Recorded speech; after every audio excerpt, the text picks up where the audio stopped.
welcome back to my channel. My name is Deanna, if you are new, and I am the creator of Life with D. Today I am going to do a 1 month post-op review with you guys. I am doing a 1 month post-op review because I want to take the full first month after my surgery as full recovery. I didn't want to push myself to create content. I didn't want to push myself to be on Instagram. I really want to take that back seat and just really work on my body and take care of myself and really focus on me, which never happens, to be completely honest. So it's been an interesting time for sure. I spent a lot of money, if anything, at Amazon, Etsy, Sephora. I ironically did not buy clothes, which is very much a good thing because I am losing weight, so I shouldn't be buying clothes, right? So I'm definitely going to go ahead and get started here and talk to you guys about the last 4 weeks of my recovery. And it might be a little bit boring. I'm sorry, but I feel like I was a model patient. Nothing went wrong. I had no dumping syndrome. I didn't vomit or anything. I've had no problems with my diet. I've had no problems with how I feel. If anything, I'm just very tired. If anything, I am still tired to this day, and I think it's because I really do push myself. I'm a very hardworking individual. I'm very motivated. I'm gonna say pushy in a good way, because I push myself to do more than what I really can do. So that's probably also why I'm very tired. It's escalated to a point now where I, instead of, working out alone and separately and not focusing on anything else, now I'm actually walking while I work on my laptop for work when I work from home. And that will be part of my day in the life with you guys. I'm going to do an update for that one in the next couple of weeks, and you guys are all going to laugh at me and my setup, so it'll be great. So let's just backtrack though. So week 1 was rough. I went into the emergency room. Wow, I went into the hospital. It was very well taken care of. I walked in, they scanned, they gave me a little badgie thing. Basically, it was like a nightclub. They basically said, hey, woman, you belong to her. You can only get in if you have a wristband on it, because we have to scan it and it says that she belongs to you, that you belong to her, which is, I am the her. So I thought that was kind of hysterical.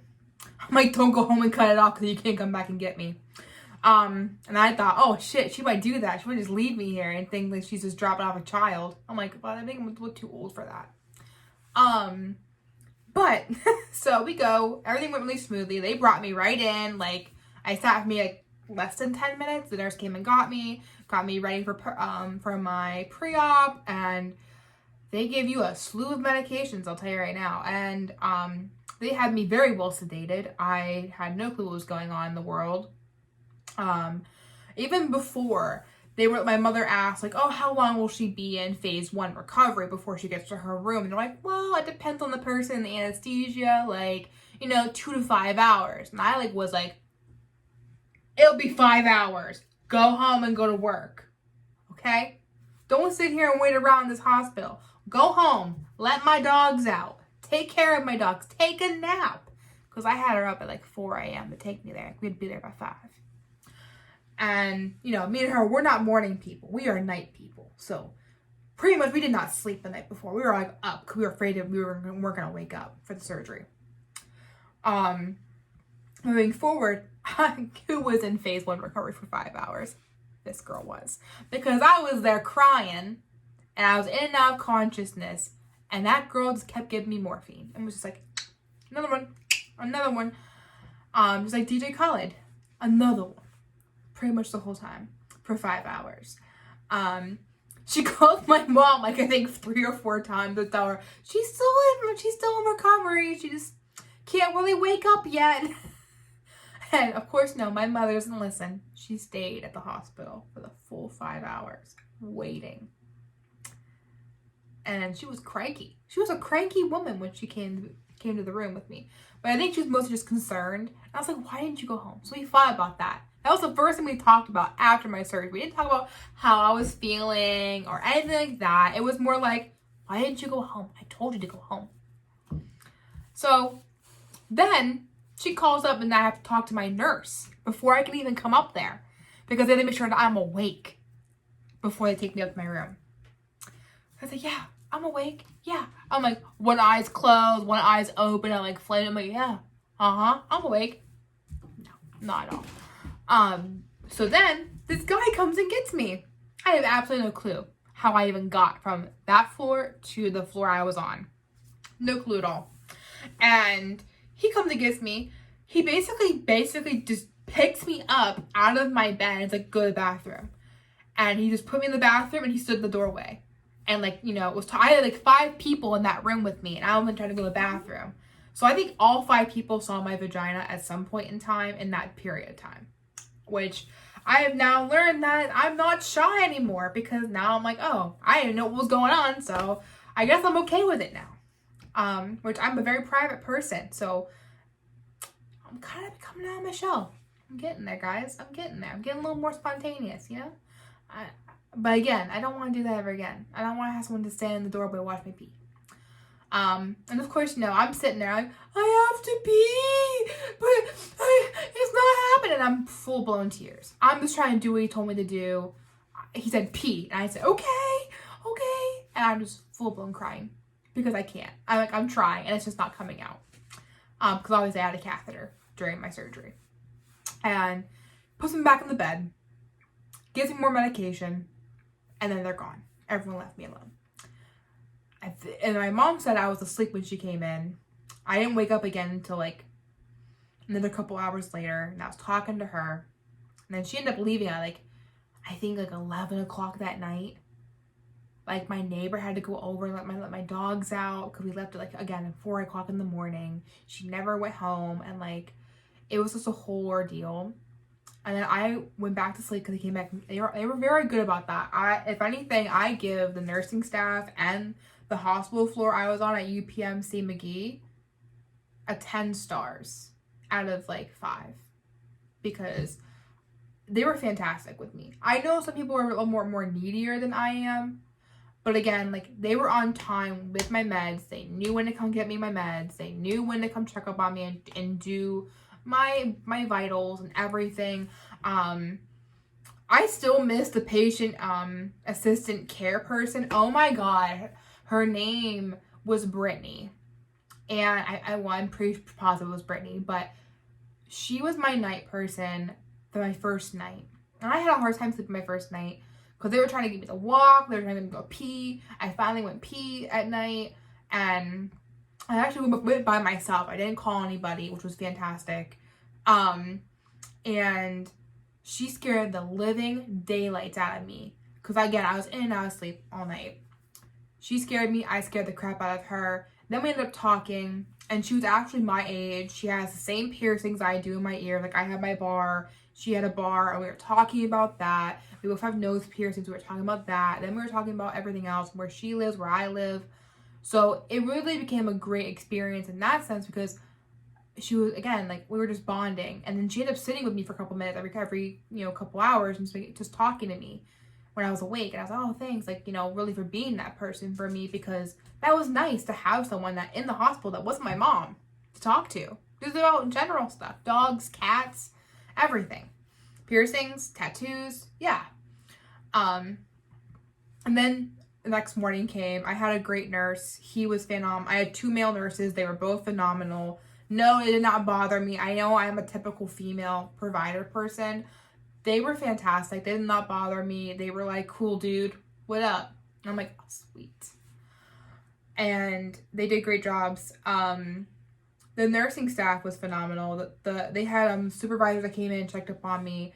My next morning, which was my second day, my surgeon came in with her other surgeon, and my PA, Kristen, came in and reviewed me. Before my surgeon even came in, it was another surgeon, and he was like, why are you not drinking water? You should be drinking water. I'm like, They didn't tell me I could drink water. They told me I was going to have ice chips. So I had even chewing on ice chips. So he went and yelled at a nurse to go get me water. So I ended up having a pitcher and water the rest of the day. And then my surgeon came in. They were talking to me. They checked my incisions. My incisions looked really great. They were happy. They said everything went as planned. Everything went fantastic, which was great. They wanted me to stay another night because they wanted to make sure that I could eat before I left. They were happy I was peeing. They were happy I was walking. They wanted me to also walk a little bit more as well. Then after that, my favorite nurse, he came back and he gave me the menu. It's like, hey, you can order every so many hours. These are your options. I said, okay, cool, thanks. I basically had chicken broth and popsicles every meal. And I cried on the phone to the girl because she wouldn't give me a tea bag at night because you only get 2 items. And I was like, please, I just want tea. I want some sleepy time tea before I go to bed tonight. I just really want something nice and cozy to, and she's like, well, ma'am, you really can't.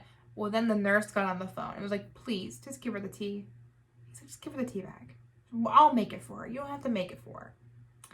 And I got my tea. I did get my tea. So, because my nurses loved me. Then also on day 2, my mother, I felt horrible. I didn't look good. I felt, I was just like, it felt just crummy. So my mom talked me into bathing. So she talked me into taking a rag and was wiping down my body, washing my face, and really just trying to clean up. The PAC that was on was like, oh, I can give you a little baggie so you don't have to wear the hot monitor, through the machine. He's like, hey, let's do this. Go ahead and change your clothes, take your little shower. I'll get you the pouch thingy, and then you can wear your own pajamas and you can get out of the gown. I was like, okay. So I did that, and he brought me everything humanly possibly I could ever need. So I'm still using a lot of the stuff that he gave me because I still have to use antibacterial wash on my body because my incisions are still fully healing.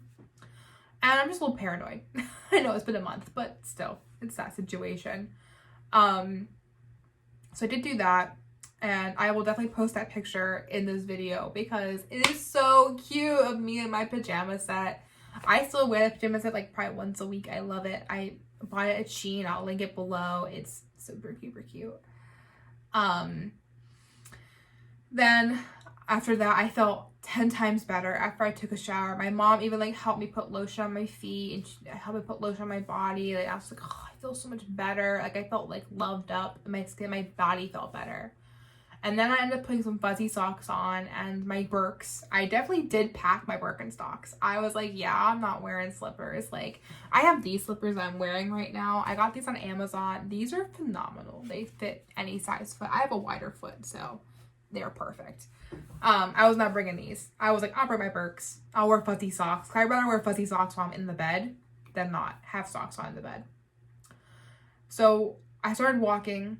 I walked on my own between day 1 and day 2. I walked with my mom on day 2 twice. And that's where the photos and the videos of me walking came from because my mother was there with me and I made her take videos. I made her 2 pictures of me walking just to kind of update my family through that situation. And then again, my mom left pretty early that day. I told her just to go home, relax, do what she wants because I'm coming home the next day. And I had my sleepy time tea, Sweet Dreams tea because I had Bigelow. That's why I did the Sweet Dreams tea now from Bigelow. I really don't do the sleepy time tea anymore actually, which is ironic. Which is also sad. I have a lot of that still. So I'm working my way through it.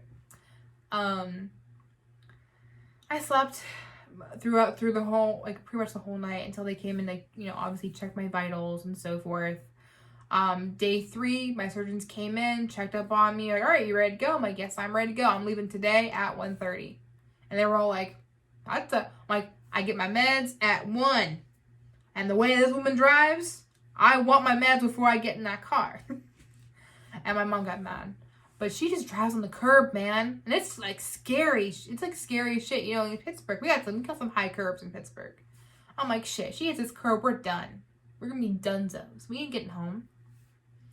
And we go through it. Again, I do a sponge bath first thing in the morning. That morning, I, put on some fresh clothes to go home in. I walk around a little bit more on the floor. I talk to my surgeon. They check everything. They take all my big patches off. I only have left the steri strips. Everything looks great.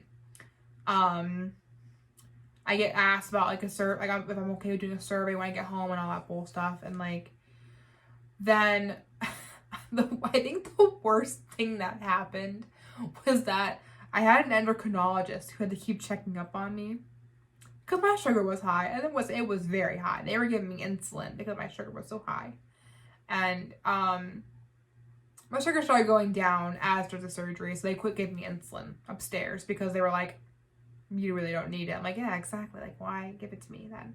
If I don't need it, don't give it to me." But he came upstairs and he was getting some paperwork on, how to see my endocrinologist after my visit and stuff like that. He's like, and then here's more paperwork about losing weight. If this doesn't work out for you, we have programs with endocrinologists. I'm like, you don't tell someone that when they just got cut open a day or so ago that if this doesn't work, here's another program for you to try. And I'm like, sitting here, I'm like, should I have not gotten my stomach cut open and cut to pieces? And why are you telling me it's not gonna? Is it not gonna work? Did I miss something? Did they do something wrong that I don't know about? They weren't gonna tell me about? And I was sitting there. I looked at my mom. My mom looked at me. I was like, I'm not gonna say nothing. I'm just gonna take the paperwork. I'm like, because I was like, damn, you don't tell nobody that. The nutritionist was nice. I asked her all my base questions, what are my numbers? Because one thing you will learn from my channel is I am very numbers based. I'm very analytical. I want to know what I need to know. And I basically was told 25 grams or less of sugar, no added sugar. Pretty much I'm allowed 15 saturated fats a day. She did not tell me how many fats. This only saturated fats. I'm allowed 15 grams a day. And then I have to meet over 60 grams of protein. Now, for me, daily, and I will show you guys that in my day in the life, I hit over 80 grams of protein every single day. I barely even touch my carbs. Oh, sorry, I can get 60 grams of carbs a day. I don't touch my carbs, I don't touch my fats, and I don't touch my sugars. I am succeeding in that very well. So that'll be a really fun thing to show you guys and how I'm succeeding in that sense. And then I got my pain meds, and I got wheeled out by a very nice man who was very sweet to me, and he helped us carry everything down. And because I literally took my mother 2 trips to get everything down there. Then my mom helped me in, got into the car, and I came home. She put me right in my bed. I was so tired. I just wanted to go to bed. I slept. My grandma and my dad showed up that same day, and I was sleeping. I didn't even know they arrived until later. And then I talked to my dad for 10 minutes, and he left because he was dropping my grandmother off because my mother had to go back home the following day to go back to work. And it was just me and my grandma for a whole week, and I had not spent time with my grandma like that since I was in high school. So it was very nice to spend time with her and really enjoy her company, and definitely watch television with her because she's very different television show person than I am. Now I'm hooked on NCIS. I'm hooked on Chicago PD because I gotta find out what happens next, because of her. And she only put it on when she was sleeping. I did make her watch, though, The Marvelous Miss Maisel on Amazon Prime. She did seem to like that, so I was kind of happy about that. I don't know how far she got in that. I didn't really watch it that much because she usually watched it when I was sleeping. Lucille did great. My dad ended up taking Ethel home with him because she was just being her rambunctious self, and it was very nerve-wracking for me that she would make me open up a stitch. So just to play it safe, my dad said, I'll take her, I'll take care of her, and so forth. And fast forward to now, I tried to pick her up last week, and she refused to get in the car. She wanted to stay with him, and he asked if he could keep her. And I said, what? She's my dog. And he was very much like, I want to keep her. And Ethel was kind of pretty much holding her ground, where she didn't want to leave. I said, okay then. I said, I guess we'll try again in a couple months and see if she wants to come home with me then. So I do I don't think I really do miss her. I miss her fluffiness. I miss her chunkiness. I miss, watching her in the back of this picture right now and just like chewing a bone and being loud and rambunctious and driving Lucille crazy. I mean, Lucille right now is right behind me, directly behind me. Like, you can see her. Just passed out in her blanket on the daybed, just passed out. That's how life is now. This house is very quiet now, and it's very relaxed and lazy, and I think that's helped me a lot in the last month because it's allowed me to really focus on myself. I don't weigh myself every day anymore. I only weigh myself every couple days, or I feel like I really want to weigh myself. I have told myself that, you know what, I had surgery to lose weight. I had surgery to not be diabetic anymore. I'm no longer diabetic. I don't take diabetes medication at all anymore. And I've lost 26 pounds since my surgery, which is fantastic. And just back history on that, I lost 50 pounds before my surgery, and then I've lost an extra 26. So now I am at 76 pounds total in my weight loss, and that's a great feeling. That's just a really great feeling to say. But I am trying not to get too excited about it because I don't want to stress myself out about it. And I don't want to make myself feel that I have to weigh myself every day. I want to enjoy the process and enjoy intuitive eating. And that's really where I am now. I did broth for 2 weeks. I'm on my third week, going into my third week of my purees, and I'm very big on intuitive eating now. I now use a big 64-gallon of water, and I use that all day. I drink it until I feel, and then when I start getting hungry, like I want to eat food, I just stop a half hour before. And then I have a protein shake. Half hour after that, I have actual food. That's what I've been doing. I only do my 16-ouncer tumbler or my mug whenever I want something special. This is a great travel mug. I don't like traveling with the 64-gallon unless I'm going to be there all day long with it. So typically, if I know I'm going to Rite Aid, I will bring the 64-ounce with me all day.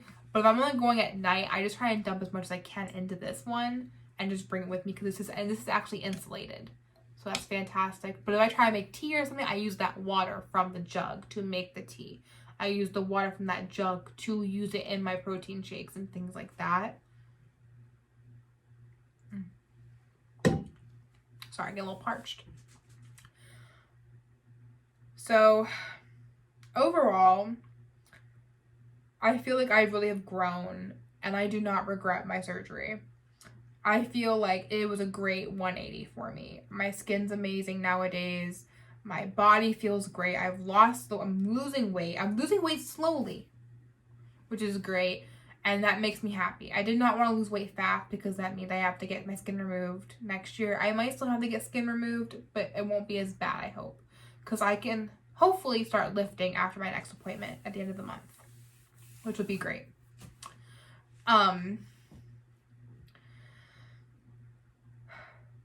I mean, if you look here, I'm still a little flabby down here, but then who doesn't have a little bit of flab? But you can definitely see more of the muscle coming through, which is great in my bicep, which makes me happy.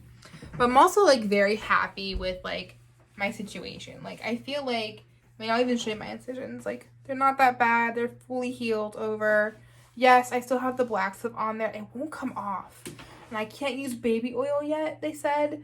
So I have to wait until I go back and get seen again before I can start doing that to get it all off. But I am, move my chair a little bit here. But I am very happy with my, like I used to be a lot like wider, which is great. I feel like I'm a lot more satisfied with where I am because you would never see me on like wearing a crop top and showing people. But I'm very satisfied with where I am right now. I'm excited to keep moving forward with the process. And hopefully, it just keeps going down. I know a lot of people hit a lot of plateaus. I hope I am not one of those people. But again, it's common. I know when I was stressing out really hard about losing weight, I was going up and down in the last 4 weeks. When I quit worrying about it, I've lost weight constantly. When I check myself every couple days. Now, obviously, I have a very long road ahead of me, and learning about food is definitely going to be a piece of that. I'm no longer emotionally eating, which is fantastic. I only eat when I'm hungry. That's why I think the intuitive eating is really working for me right now, and just drinking as much water as I can. But again, overall, I did not regret my surgery. I am very happy with my surgery. It's been a complete 180, like I said, and I would highly recommend this for anybody who is looking for their next step in their weight loss. You know, if you just don't want to be sick like your family, or you don't want to go any longer in your life in that situation, I recommend the surgery, because if you are strong and resilient and persistent like I am, you will knock it out of the park. Because I know I'm going to work my best to achieve my full weight loss. And I hope that you all will still be here to be a part of that with me as well. And again, I'm sorry for the hiatus. I just needed that month to really recover and get myself through that, because again, I don't take time off. I'm very, like, I work 2 jobs every day. I am doing this to kind of help myself, you know, in the future. For, you know, 3 years down the road, I can look at these videos and be like, holy crap, that's how I felt back then. And it'll help me reset myself and lose weight again if I start gaining again, ever. And I'm not saying I will, I'm just saying if it ever did happen, I have these videos to help me as well as helping you.